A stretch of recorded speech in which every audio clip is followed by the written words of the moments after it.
Assalamualaikum warahmatullahi wabarakatuh. Perkenalkan, saya Noipa, CGP Angkatan 11 Kabupaten Pemalang. Saya akan melaksanakan kegiatan aksi nyata modul 2.3 coaching untuk supervisi akademik. Dan di video ini saya ditemani oleh beliau, rekan sejawat saya, yaitu Ibu Heni Haryanti. Kami akan melaksanakan kegiatan pra-observasi, di mana tujuannya adalah untuk mengukur sejauh mana persiapan observer dalam melakukan kegiatan observasi supervisi akademik. Langsung saja ya kita menuju kegiatan pra-observasi. Baik. Assalamualaikum warahmatullahi wabarakatuh. Bagaimana kabarnya hari ini, Bu? Waalaikumsalam warahmatullahi wabarakatuh. Alhamdulillah sehat, Bu. Alhamdulillah. Baik, Bu. Jadi pada kegiatan kita kali ini akan melaksanakan kegiatan pra-observasi ya, Bu. Jadi kegiatan ini tujuannya agar nanti ketika Bu Heni melaksanakan pembelajaran di kelas saat kegiatan observasi yang akan saya lakukan kepada Bu Heni, itu nanti Bu Heni bisa menjadi lebih siap, kemudian bisa menjadi lebih percaya diri dalam kegiatan pembelajaran yang Ibu laksanakan di kelas saat saya mengobservasi Ibu, nggih? Ya. Jadi untuk kegiatan pra-observasi kali ini itu ada beberapa pertanyaan ya, Bu, yang ingin saya tanyakan kepada Bu Heni ya. Untuk pertanyaan yang pertama yaitu terkait dengan tujuan pembelajaran, Bu.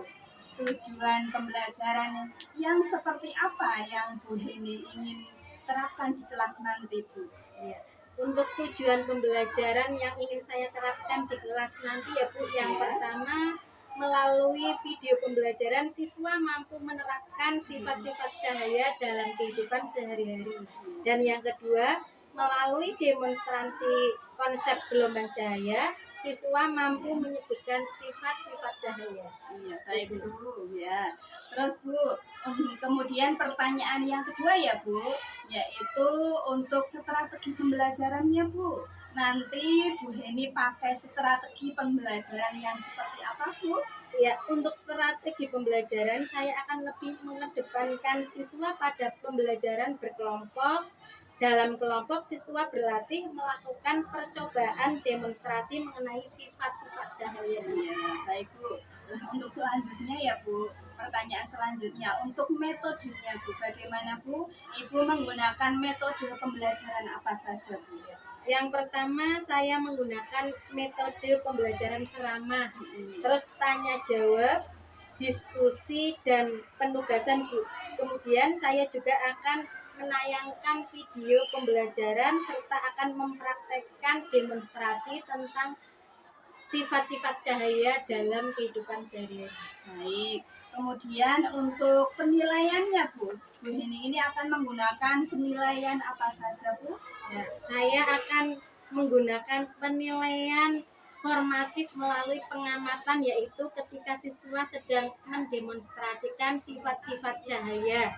Dan yang kedua, saya akan menerapkan penilaian sumatif melalui tes unjuk kerja demonstrasi konsep gelombang cahaya dan penerapannya dalam kehidupan sehari-hari. Baik. Nah, ini Bu, saya tanya untuk sasarannya. Untuk sasaran kelasnya itu Bu Heni akan mengajar kelas berapa ini berarti Bu? Ya, untuk sasarannya saya mengajar di kelas 5 Bu. Iya, baik. Ini Bu, untuk pertanyaan ini sudah cukup ya Bu ya. Saya hanya ingin tahu saja arah kegiatan pembelajaran yang Ibu Heni terapkan, karena nanti yang akan saya pantau atau saya amati Bu, itu juga berkaitan dengan hal tersebut. Saya berharap nanti untuk pelaksanaan observasi, Bu Heni bisa melaksanakan kegiatan pembelajaran dengan maksimal untuk siswa sesuai dengan apa yang sudah Bu Heni rencanakan tadi ya. Kita nanti berjumpa lagi ya Bu dalam kegiatan observasi Bu, sekian dulu dari saya. Semoga terlaksana kegiatan ini dengan baik. Amin ya Bu ya. Ya, amin. Terima kasih Bu. Wassalamualaikum warahmatullahi wabarakatuh. Waalaikumsalam warahmatullahi wabarakatuh.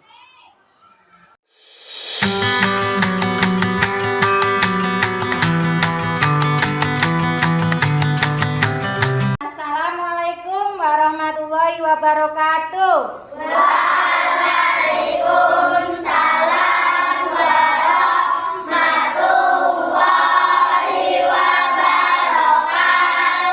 Ya, selamat pagi anak-anak. Pagi. Bagaimana kabarnya hari ini?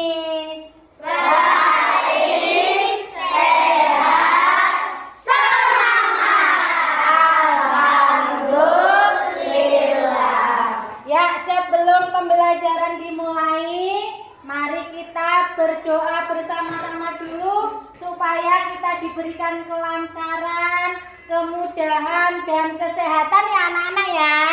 Ya, ayo Mbak Malika dipimpin berdoa dulu. Di tempat duduk siap gerak, berdoa mulai.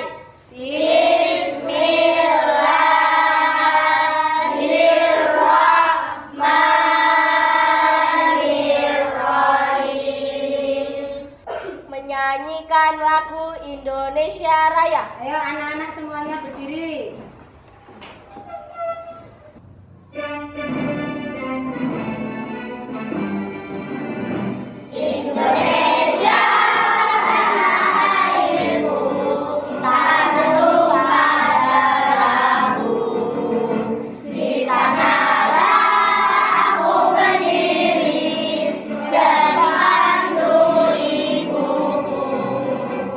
Ya anak-anak, Bu Guru mau tanya hari ini yang nggak berangkat siapa ya? Bu Guru lihat di absen ada satu anak yang berangkat, namanya Mbak Valen. Ada yang tahu kenapa Mbak Valen nggak masuk? Sakit apa ya? Ada yang tahu? Demam. Oh iya, kita doakan ya supaya Mbak Valen cepat sembuh ya. Berdoa, mulai. Ya, selesai mudah-mudahan besok pagi Mbak Valen bisa berkumpul kembali, bisa belajar bersama lagi ya.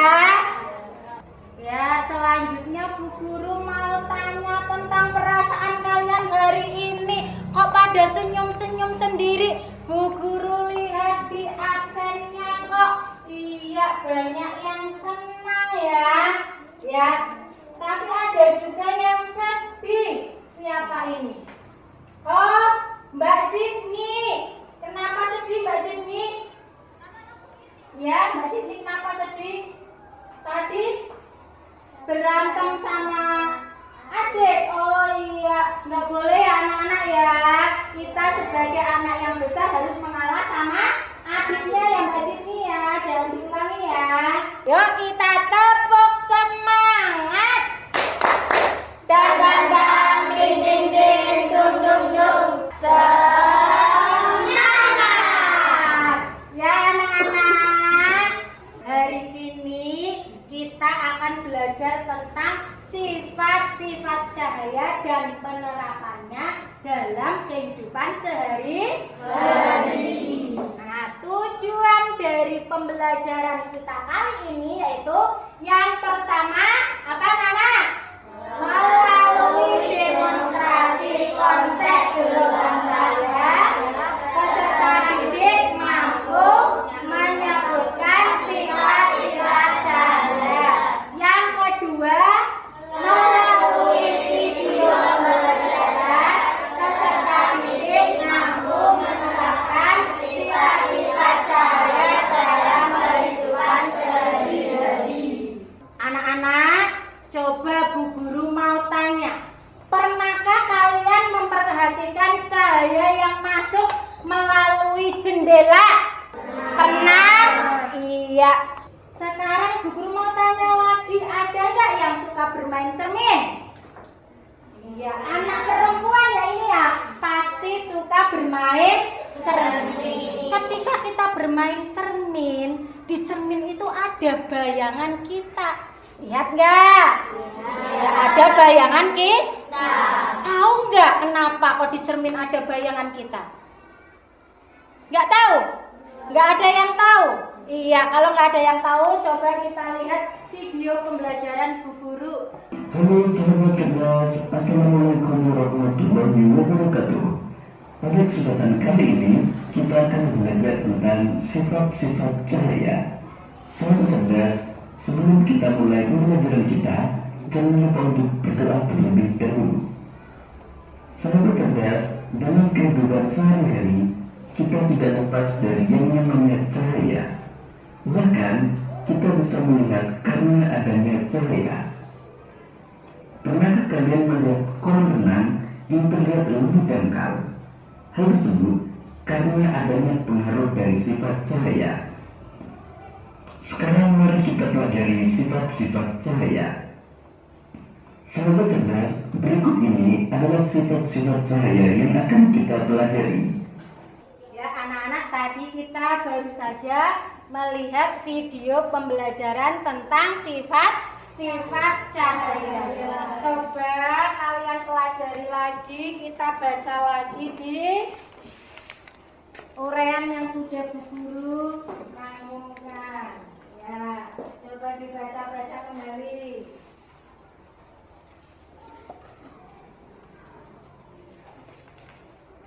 Ya, kalau sudah bisa dipahami, ada beberapa pertanyaan dari Bu Guru. Ada berapa ya anak-anak sifat cahaya? Ada 6. Apa saja itu sifat cahaya ada 6? Coba yang bisa tunjuk jari. Iya. 1. Cahaya merambat lurus. 2. Ya. Cahaya bisa dipantulkan. 3. Cahaya bisa menembus benda bening. 4. Cahaya bisa dibiaskan. 5. Cahaya bisa diuraikan. 6. Ketika cahaya dihalangi akan terbentuk bayangan. Iya, pintar sekali, bagus sekali ya anak-anak ya.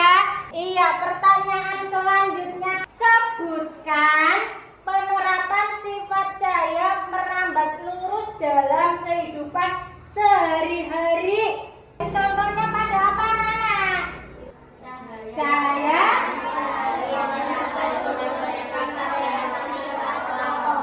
Iya, selain itu cahaya dapat merambat lurus juga bisa dimanfaatkan seperti apa? Coba Mas Ferry Aditya, coba dibacakan. Cahaya merambat lurus memungkinkan kita untuk menerangi ruangan di rumah dengan menggunakan lampu pijar, lampu neon, atau lampu LED. Iya. Yang kedua juga bisa dimanfaatkan untuk apa Mas Java? Coba. 2. Dalam dunia fotografi, fotografer menggunakan cahaya yang membuat lurus untuk menghasilkan efek percahayaan yang diinginkan, mengatur komposisi cahaya, dan menciptakan bayangan yang menarik. Iya.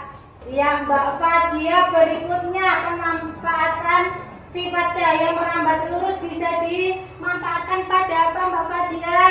Cahaya merambat lurus juga digunakan dalam alat-alat seperti Mikroskop dan teleskop. Dalam mikroskop, cahaya digunakan untuk menerangi objek yang diamati di bawah lensa, dan dalam teleskop cahaya dari benda langit seperti bintang, nisan, planet dikumpulkan dan besar untuk memungkinkan pengamatan yang lebih jelas ya. Pemanfaatan yang ketiga pada cahaya merambat lurus yaitu digunakan dalam alat seperti mikroskop dan teleskop. Mikroskop itu digunakan untuk melihat benda yang lebih kecil yang ada di bawahnya ya anak-anak ya.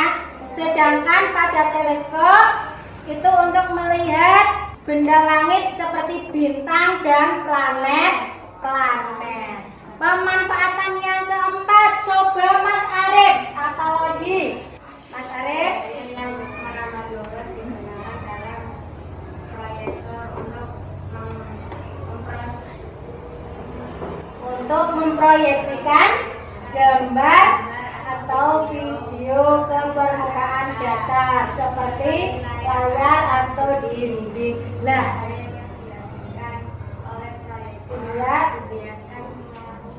lensa dan diproyeksikan dengan ukuran yang lebih besar. Contohnya ini anak-anak, ini yang namanya proyektor.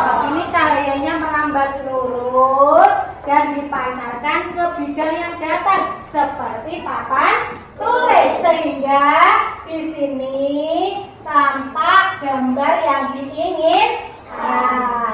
Ya, sampai sini yang cahaya merambat lurus bisa dipahami anak-anak? Bisa. Pertanyaan berikutnya, mengapa kita bisa melihat jelas melalui kaca? Ayo, kenapa kita bisa melihat jelas melalui kaca? Hah? Ayo, tadi kenapa kita bisa melihat jelas melalui kaca? Karena kaca merupakan benda yang bening. Iya, kaca itu merupakan benda yang bening. Nah, tadi ada sifat cahaya, yaitu cahaya bisa menembus benda bening. Contohnya kaca. Nah, jika melihat benda yang gelap bagaimana? Contohnya, misalkan cahaya masuk lewat kaca. Tadi kaca termasuk benda bening ya anak-anak ya. Coba kalau nggak ada kaca, langsung tembok semua, cahayanya masuk tidak?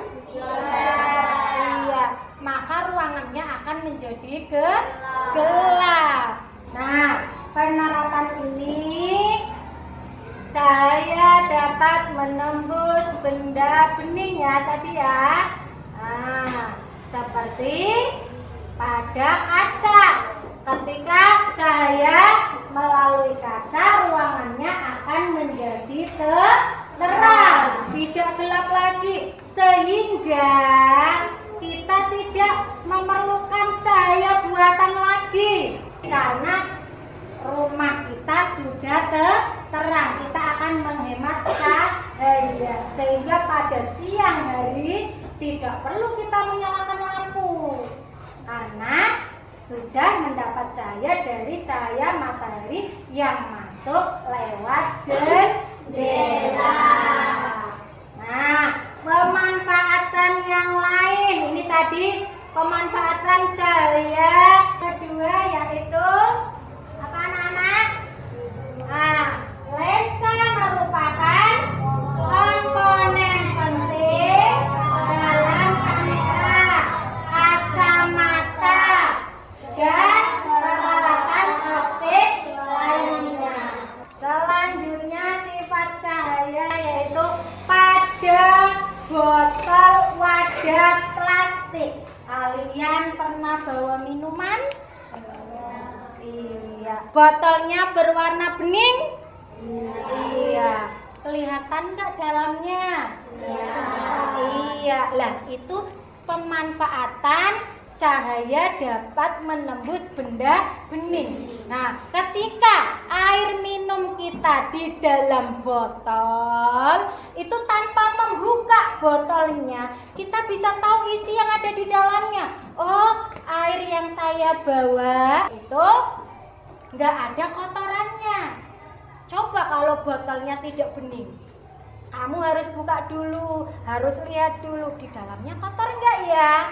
Tapi kalau botol kalian berwarna bening atau transparan, itu tanpa membuka tutup botol kita bisa melihat isinya. Nah, benda yang dapat dilewati oleh cahaya itu ada 3 berdasarkan tembus atau tidaknya cahaya ya. Yang pertama itu ada benda bening, yang kedua ada benda buram. Kalau benda buram cahaya ini tidak bisa tembus, hanya bayangannya sedikit aja ya, sebagian saja ya, tidak semua bayangan itu tembus.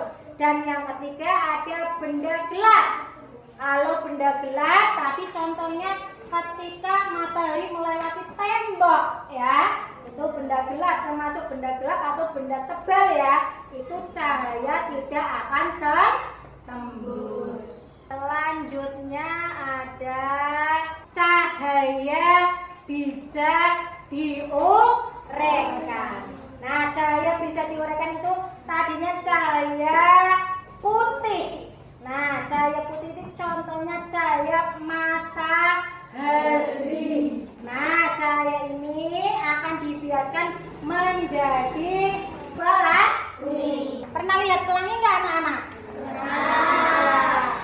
Siapa yang nggak pernah? Nah, nih lihat pelangi. Pelangi itu terjadi ketika hujan diiringi dengan sinar matahari. Maka sinar mataharinya yang berwarna putih akan terurai menjadi warna-warna yang banyak seperti warna pelangi. Warnanya apa saja ya anak-anak? Ya ada merah, kuning, hijau, iya dan sebagainya ya. Nah, proses penguraian cahaya itu disebut juga dengan disperser. Tadi diuraikan menjadi pelangi ya anak-anak ya. Nah, kalau sifat yang terakhir yaitu cahaya, ketika cahaya dihalangi akan terbentuk suatu bayangan. Contohnya lihat. Nah, ada nggak bayangannya Bu Guru? Ada. Cahaya yang Bu Guru halangi akan membentuk bayangan. Itu sifat cahaya yang keenam. Sampai di sini yang kalian ketahui tadi sudah bisa dipahami? Sudah. Iya. Kayaknya kok tegang sekali nih. Kita ice breaking dulu ya anak-anak ya. Iya, yuk coba berdiri semuanya. Kita ice breaking dulu.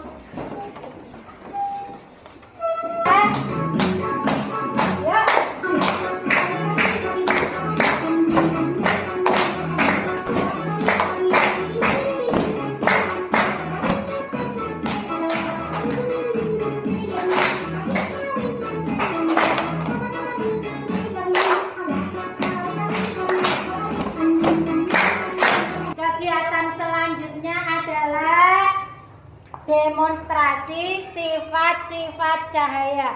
Kemarin Bu Guru sudah membagi kalian menjadi 4 kelompok. Kelompok 1, kelompok 2, kelompok 3, kelompok 4. Ya, kita akan memperagakan percobaan sifat cahaya. Untuk kelompok 1, kelompok 2, kelompok 3, dan kelompok 4.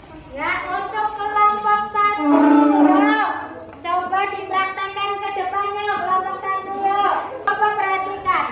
Dari lubang yang sejajar ini akan tampak cahaya pada benda berwarna gelap ya. Nah, coba yang kedua, langkah yang kedua yaitu lubangnya digeser biar tidak sejajar. Nah, gimana teman-teman? Coba perhatikan. Iya, cahayanya tampak tidak? Iya, tidak tampak ya ketika digeser. Ini menunjukkan apa sifat cahaya yang bagaimana? Ini menunjukkan sifat cahaya merambat lurus. Merambat lurus. Anak-anak, teman-teman yang lain sudah bisa? Sudah. Ya, silakan tepuk tangan untuk kelompok 1. Ayo kelompok 2 maju. Akan memperagakan sifat cahaya dapat menembus benda bening. Ya, coba teman-teman diperhatikan dulu.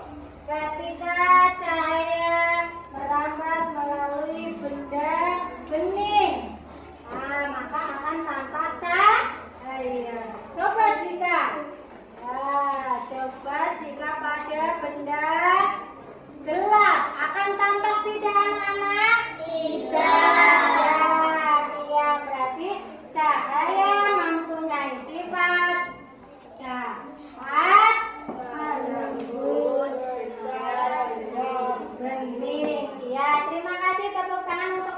2. Ya, untuk kelompok 3. Ya, perhatikan teman-teman. Ketika cahaya disorotkan ke lensa, maka akan memantul ya anak-anak ya, akan memantul. Coba ininya digerak-gerakkan. Pantulannya akan melebar ke dinding, ke atap ya anak-anak ya. Tepuk tangan untuk kelompok 3. Untuk kelompok 4, perhatikan dulu anak-anak. Ketika pulpennya belum diisi air, bagaimana bentuknya? Sama ya, persis ya, utuh ya. Coba sekarang kita isi air.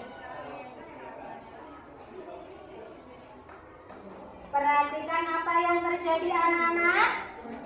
Nah, pensil terlihat seperti patah. Nah, ini karena adanya pembiasan. Ya, tepuk tangan untuk kelompok 4. Nah, kalau sifat yang ke-5 yaitu tadi cahaya bisa diuraikan, yaitu menjadi pelangi. Dan yang keenam, bila terkena benda cahaya akan membentuk bayangan tadi ketika Bu Guru berada di depan layar proyektor ya, akan terbentuklah sebuah bayangan. Ayo diskusikan hasil percobaan tadi.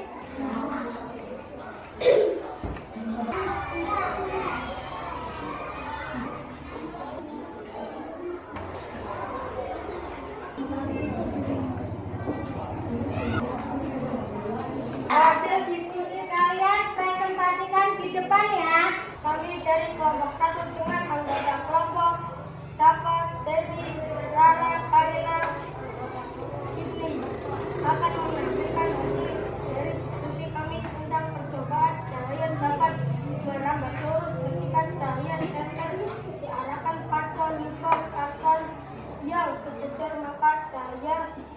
Kami dari kelompok 2 akan menyampaikan hasil diskusi tentang percobaan sifat cahaya dapat menembus benda bening. Ketika cahaya senter diarahkan ke gelas, maka cahaya akan tampak di kertas hitam. Kami dari kelompok 3 akan menyampaikan hasil diskusi kami tentang sifat cahaya dapat dipantulkan. Ketika cahaya diarahkan ke cermin, maka cahaya akan memantul ke tembok ke atas sesuai gerakan cermin.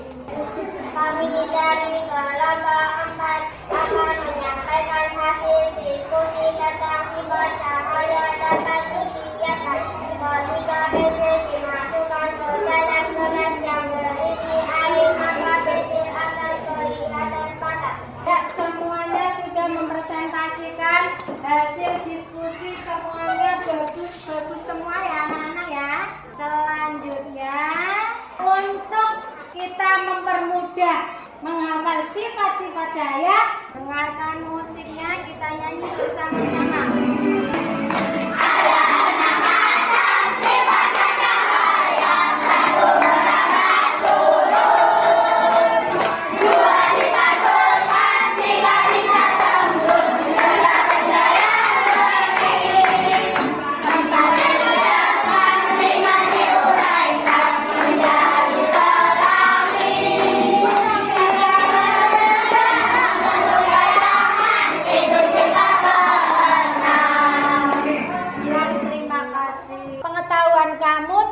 Sifat-sifat cahaya, Bu Guru akan kasih LKPD secara mandiri. Nanti dikerjakan sendiri-sendiri ya.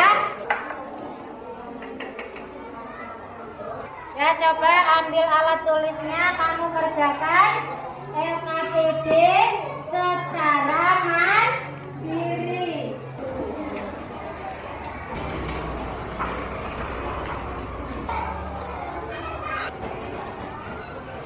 Ya, gimana anak-anak, sudah selesai?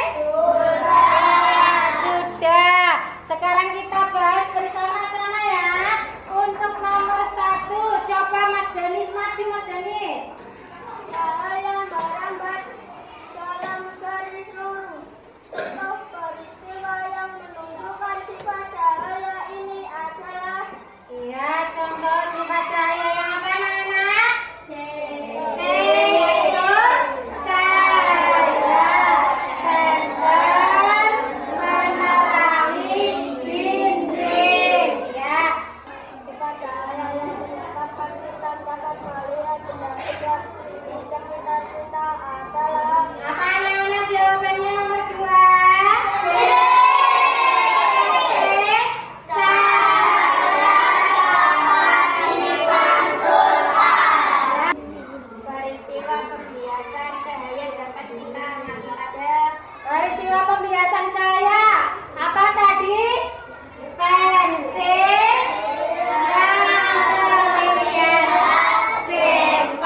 dipantulkan apa?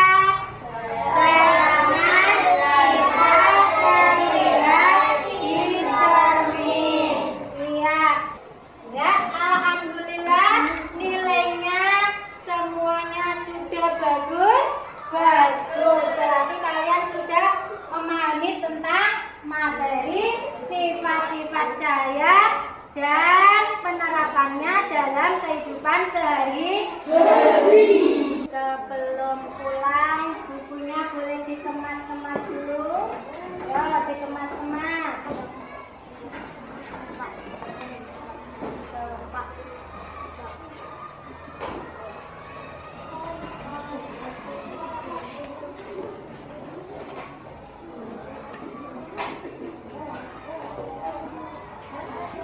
Sebelum pulang, mari kita berdoa dulu ya, supaya kita selamat di jalan.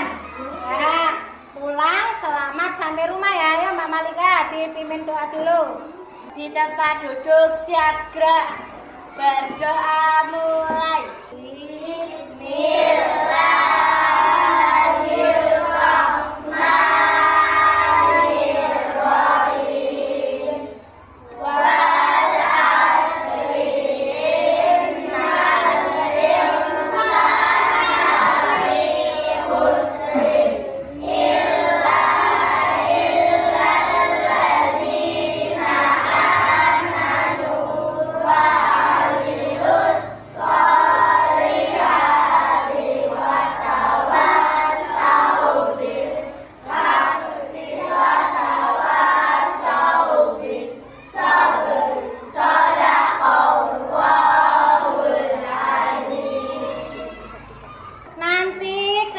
Menyeberang harus tengok-tengok terlebih dahulu karena sekolahan kita dekat dengan jalan raya ya.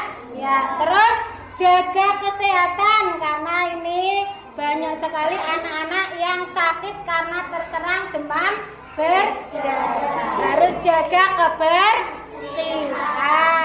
Ya, sampai di sini dulu pembelajaran dari Bu Guru. Wassalamualaikum warahmatullahi wabarakatuh. Waalaikumsalam warahmatullahi wabarakatuh. Ya, baik turut dulu.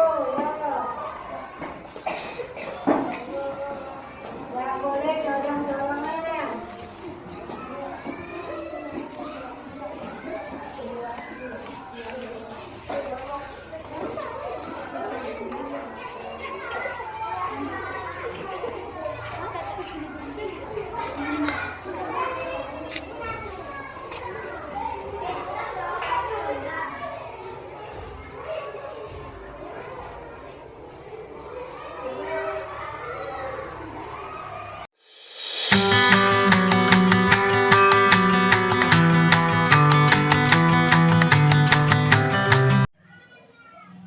Assalamualaikum warahmatullahi wabarakatuh, Bu Heni. Waalaikumsalam warahmatullahi wabarakatuh. Bu Ipa. Nah, baik Bu. Jadi kegiatan kali ini adalah kegiatan pasca observasi, ya. Iya. Ini tujuannya adalah saya ingin mengajak Ibu mengobrol hal terkhusus pada kegiatan yang sudah Ibu laksanakan di kegiatan pembelajaran tadi yang Ibu laksanakan di kelas 5, ya. Nah, jadi sebelumnya ada beberapa hal yang ingin saya tanyakan. Boleh ya, Bu? Ya, boleh Bu. Ya, baik Bu. Untuk yang pertama, bagaimana perasaan Ibu setelah melaksanakan kegiatan pembelajaran Ibu tadi? Ya, alhamdulillah Bu, saya sudah puas. Saya sudah melaksanakan pembelajaran yang berjalan dengan tertib dan lancar. Siswa juga sangat senang dan antusias dalam mengikuti pembelajaran tersebut, Bu. Baik. Pertanyaan selanjutnya, Bu, adalah apa yang menjadi kendala atau hambatan saat Ibu melaksanakan pembelajaran tersebut? Ya, hambatan yang saya alami pada saat pembelajaran yaitu Bu, anak-anak itu masih takut berpendapat Bu. Mereka tidak mau mengeluarkan pendapatnya karena takut salah, masih belum percaya diri, Bu. Oh begitu ya Bu. Iya, iya. Terkait hambatan tersebut Bu, kira-kira solusi yang bisa Ibu lakukan untuk mengurangi atau bahkan bisa menghilangkan hambatan tersebut Bu? Ya, rencana saya untuk mengurangi hambatan tersebut, saya akan memberikan kesempatan kepada siswa yang lebih luas untuk mengungkapkan pendapatnya. Saya bimbing secara mandiri dulu, Iya. secara pelan, secara ya biar anak-anak merasa tidak takut untuk mengeluarkan pendapatnya, bahwa pendapat itu semuanya itu bagus, benar, nggak ada salahnya. Seperti itu. Oh baik Bu, baik, bagus sekali Bu. Pertanyaan selanjutnya Bu, di antara kompetensi kita sebagai guru, kompetensi yang mana yang ingin Ibu kembangkan setelah pembelajaran Bu? Kompetensi yang saya ingin kembangkan setelah pembelajaran adalah kompetensi pedagogik, Bu. Karena kemampuan saya dalam pembelajaran seperti strategi, metode, dan pendekatan pembelajaran belum banyak. Jadi saya ingin mengembangkan kompetensi pedagogik saya sebagai guru sehingga saya menghasilkan pembelajaran yang menarik dan menyenangkan bagi siswa. Iya baik Bu. Terus selanjutnya ya Bu, apa harapan atau refleksi Ibu dalam pembelajaran selanjutnya? Harapan saya adalah saya bisa melaksanakan pembelajaran yang berpusat pada siswa dan pembelajaran yang lebih menyenangkan dan menarik bagi siswa. Iya baik. Wah luar biasa sekali Bu Heni. Semoga harapan Ibu ini mengenai pembelajaran yang berpusat pada siswa dan pembelajaran yang lebih menyenangkan dan menarik bagi siswa ini segera tercapai ya. Terima kasih Bu untuk sharingnya. Baik, terima kasih. Demikianlah kegiatan aksi nyata modul 2.3 coaching untuk supervisi akademik pasca observasi telah dilaksanakan. Semoga bermanfaat bagi kita semua. Saya akhiri, billahi taufiq wal hidayah. Wassalamualaikum warahmatullahi wabarakatuh. Waalaikumsalam warahmatullahi wabarakatuh.